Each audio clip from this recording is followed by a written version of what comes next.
Bonjour et bienvenue. Alors on pense souvent être le seul maître à bord de sa voiture, eh bien détrompez-vous, il y a un copilote invisible qui est là, à l'œuvre à chaque instant et qui prend parfois des décisions à notre place. C'est de cette technologie dont on va parler, celle qui a complètement changé notre façon de conduire, souvent sans même qu'on s'en rende compte.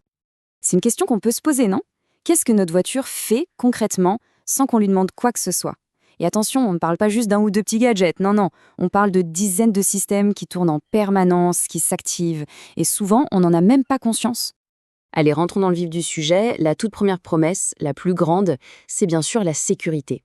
Toutes ces technologies, à la base, elles sont conçues pour nous protéger. Pensez-y comme à une sorte de filet de sécurité électronique. Bon, mais alors, un système d'aide à la conduite, qu'est-ce que c'est au juste? En gros, la définition officielle nous dit que ça assiste le conducteur sur 3 points vraiment clés.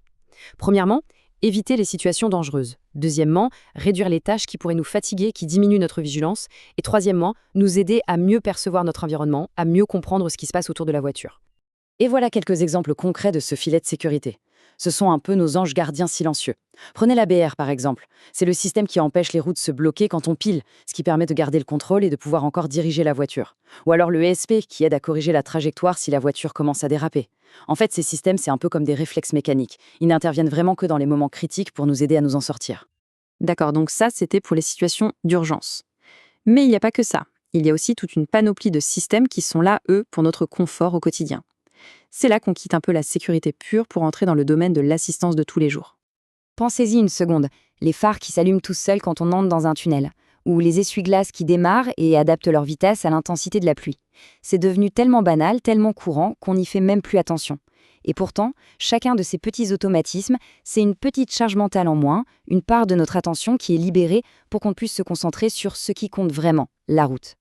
Donc, si on résume cette première partie, l'objectif derrière tout ça est assez simple en fait.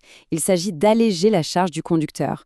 Le but, c'est de rendre la conduite plus simple, moins fatigante et bien entendu, plus sûre. Sur le papier, le tableau a l'air parfait. Mais voilà, c'est là que les choses se compliquent. Parce qu'une question se pose et elle est essentielle. Est-ce que cette aide constante, ce confort permanent, ne pourrait pas au final être un handicap? Et si, à force de trop vouloir aider, toute cette technologie finissait par devenir un problème? C'est ce qu'on va appeler ici le paradoxe de l'assistance. L'idée, c'est que des systèmes qui ont été créés pour nous apporter plus de sécurité peuvent, dans certaines situations, faire exactement l'inverse. Et ce paradoxe, il suit une sorte de chaîne logique, un engrenage. Ça commence comme ça. Le conducteur se repose de plus en plus sur les aides. Il leur fait une confiance quasi aveugle.